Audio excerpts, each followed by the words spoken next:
From the Def Jam Comedy, my man. Well, all right, man. My man auditioning in Def Jam Comedy. Give him a round of applause for Mr. Tom Morrow. Let's kick it.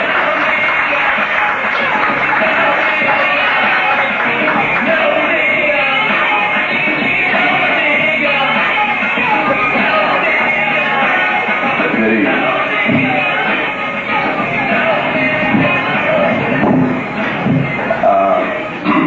Good evening. First of all, I'd like to say good evening to the crowd. Everybody seems to be having kind of a good time. You ain't having a good time, put your hand up so you ain't having a good time. Well, I was coming in here tonight, I was thinking about some things. What can you talk about? What can you talk about to a crowd like in Springfield? But, well, just while I was coming in, I happened to watch the TV, and there was a little TV special on. They had George Bush, you know, and Bullitt came on TV, and it was the president had come on, and George Bush, he had all the press and everything in front of himself. What happened is he came up and they said, the President of the United States. George comes out, him and his sidekick, Dan Quayle. And at that time, George Bush comes out and he said, well, I got a problem here. Everybody's talking about that I'm a goddamn wimp. I'm a wimp. I can't do shit. I'm just a wimp here. But what you fail to realize is what I'm not no goddamn wimp. Bill Clinton and his sidekick Gore running around the country saying I'm a wimp. I know damn well I'm not a wimp. He said, hell, a couple months ago I beat the caucus in the election, and then I invaded Desert Storm, and I went on to Desert Storm, and I beat Hussein. And for everybody out there to think I'm a goddamn whip, I got a challenge that I want you to do. So at that time, he looks down and he goes under his desk and he pulls out a big snapping turtle. And he set this snapping turtle on the table and he said, I challenge any of you to do the same thing if I'm a whip. So he pulls this Johnson out and he puts this Johnson in the mouth of this big old snapping turtle. So while everybody's looking, he's standing there and the snapping turtle got him and he's standing there like this there. Am I a whip? Am I a whip? And after about 5 minutes of doing this, he stopped. And he said, I challenge anybody to do the same thing that I just did. So his sidekick, Dan Quayle, comes out and says, could you do that again? He said, yeah, I'll do it again. Might went out, I think. So he stands there again, you know, and he puts his Johnson in the mouth of the snapping turtle. And the turtle got him and he's standing there like this. About 5 minutes, he takes his fingers and he sticks his fingers in the eyes of the snapping turtle, and the turtle lets go. And Dan Quayle standing there and he said, I challenge anybody to do the same thing. Dan Quayle said, I'll take that challenge to prove that I'm not a wimp, providing only one thing, George. And he said, well, what is that? He said that you don't put your fingers in my eyes like you did that turtle to make him go. So, no, Dan, we don't want you, we want you to put the test of the thing. Anyway, you know, you kind of look at some political things and you look at a lot of things. First of all, let me kind of give you an idea of who I am. My name is Tommy Morrow. I'm from Indiana. And I happen to be one of 15 children. My father, he was a very, very proud man, and you know, being in a large family, you get a chance to do a lot of things. You get a chance to talk to a lot of people. That's all we get a chance to do anyway, sit around and talk about each other.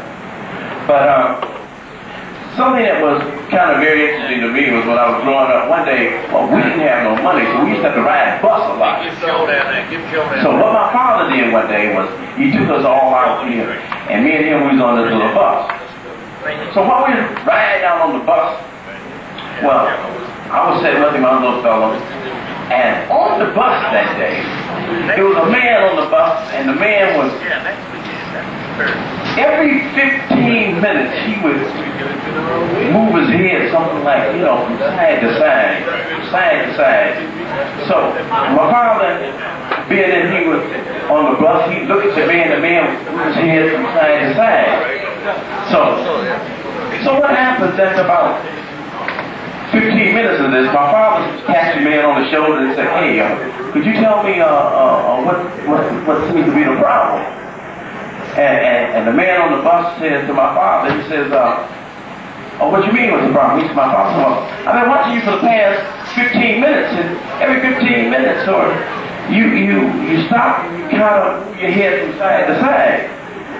And the man said, oh, the reason that I do this is for the past 15 years I used to play table tennis, and not only did I play table tennis, I was a table tennis official, and after playing table tennis for 15 years, involuntarily, I can't stop myself. I find myself every 15 minutes moving my head from side to side, and I can't stop that.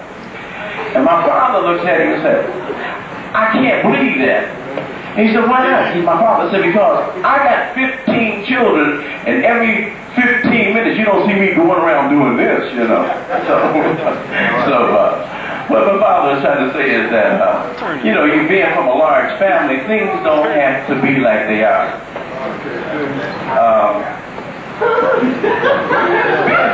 Being from Indiana is kind of very interesting kind of thing. You get a chance to meet a lot of people, and you get a chance to do a lot of things. I had an opportunity once to talk about some little stories and things that I like to talk about. And I was sitting down one night with my father, and my father used to always tell us that he said, whatever you do, be the best. He said, you don't have to talk about a whole lot of things. You don't have to talk about a whole lot of dirty things. You can do a lot of things and be very, very nice. Let me see. Little Red Riding Hood. Little Red Riding Hood. I had an opportunity to the other day I was talking to my nephew. My nephew was telling me something about this thing that he said about Little Red Riding Hood. So one day while he was listening to the story while he was at school, he said that his teacher told him that Little Red Riding Hood was coming through the woods, and while she was walking through the woods, oh yeah, she heard some little steps coming from behind, and some little steps following behind her.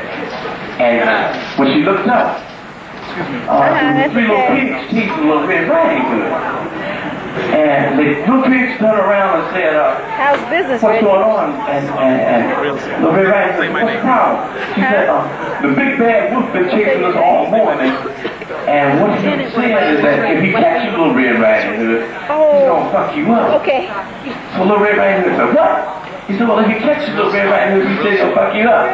And Little Red Riding Hood said, well, look, I'm not worried about him messing with us, messing with me. So she goes out her little cape, she pulls out 357 Magnum. My first time. She said, yeah, let the wolf bother me. I got something for his head.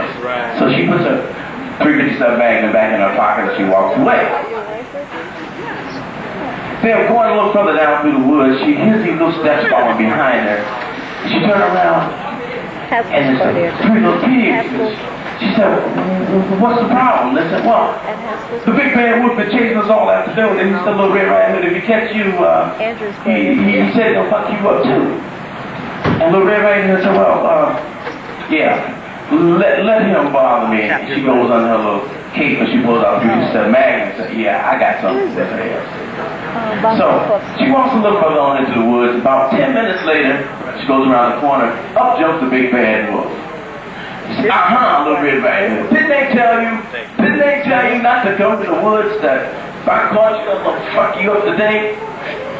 Little Red Riding Hood looks at him and says, she pulls out this 357 Magnum and put it on his face and said, no. You're not gonna fuck me up today. You're gonna do just like the storybook said. You're gonna eat me. She pulled up a little skirt. But anyway, it's a pleasure being here, and I think that I have the time, and I thought we could do that. That was wonderful.